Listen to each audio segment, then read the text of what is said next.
तुमच्यासोबत कधी असं झालंय का की एखादी कंपनी प्रॉफिटमध्ये आहे, न्यूज पॉझिटिव्ह आहे, तरी सुद्धा शेअर प्राइजेस खाली येत आहेत? मग असा प्रश्न पडतो की एखादी कंपनी चांगली असून देखील तिच्या शेअर प्राइजेस का पडतात?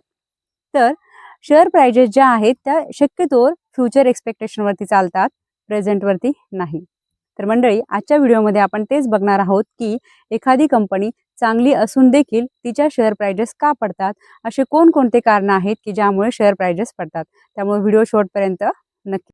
आता बघा, समजा एखाद्या कंपनीचा रिझल्ट येणार आहे आणि लोकांनी अगोदरच काय केलेलं आहे, एक्सपेक्ट केलेलं आहे की कंपनी प्रॉफिटमध्ये आहे, बरोबर, आणि कंपनीचा भरपूर प्रॉफिट होणार आहे.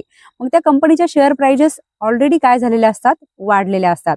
आणि मग जेव्हा रिझल्ट डिक्लेअर होतो त्यावेळेला काय होतंय की समजा लोकांनी एक्सपेक्ट केलं की त्या कंपनीचा 100 रुपयाचा प्रॉफिट होणार आहे आणि प्रॉफिट होतो 90 रुपयाचा, बरोबर.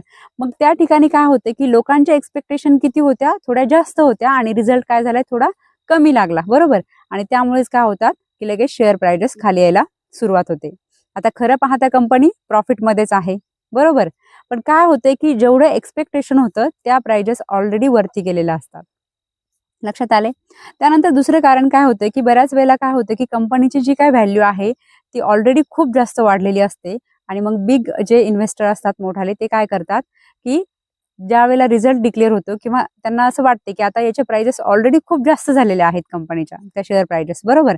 मग ते काय करतात, प्रॉफिट बुक करतात आणि त्यामुळे काय होतं, मग त्या कंपनीच्या ज्या शेअर प्राइजेस आहेत त्या खाली यायला सुरुवात होते. आणि कधी कधी काय होतंय की कंपनी प्रॉफिटमध्ये आहे, सगळं व्यवस्थित आहे, पण ओव्हरऑल मार्केटच काय आहे, डाऊन आहे, बरोबर. जर मार्केटच खाली आले तर मग त्यावेळेला सगळ्याच कंपन्या काय होतात, त्यांच्या शेअर प्राइजेस खाली यायला सुरुवात होते. हे देखील काय असतं, कारण असतं.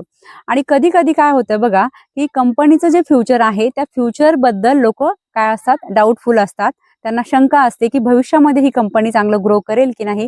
त्यावेळेला देखील काय होतंय की त्या कंपनीच्या शेअर प्राइजेस ह्या खाली यायला सुरुवात होते. आणि सगळ्यात महत्त्वाचं म्हणजे काय की मोठाले जे इन्व्हेस्टर आहेत त्यांची एंट्री आणि एक्झिट खूप महत्त्वाची ठरते. त्यांना अगोदरच कळतंय की काय होतंय की ह्या ज्या कंपनीच्या प्राइस आहेत त्या ओव्हर व्हॅल्यू आहे, बऱ्याच वेळेला असं होतं आणि ते काय करतात, मग प्रॉफिट बुक करतात आणि हे रिटेल इन्व्हेस्टरला खूप उशिरा कळतं आणि मग तोपर्यंत त्याच्या प्राइजेस काय होतात, खाली आलेल्या असतात. तर असे वेगवेगळे कारणं आहेत की ज्यामुळे एखादी कंपनी जी आहे ती चांगली असून देखील त्याच्या शेअर प्राइजेस वाढत नाहीयेत, बरोबर.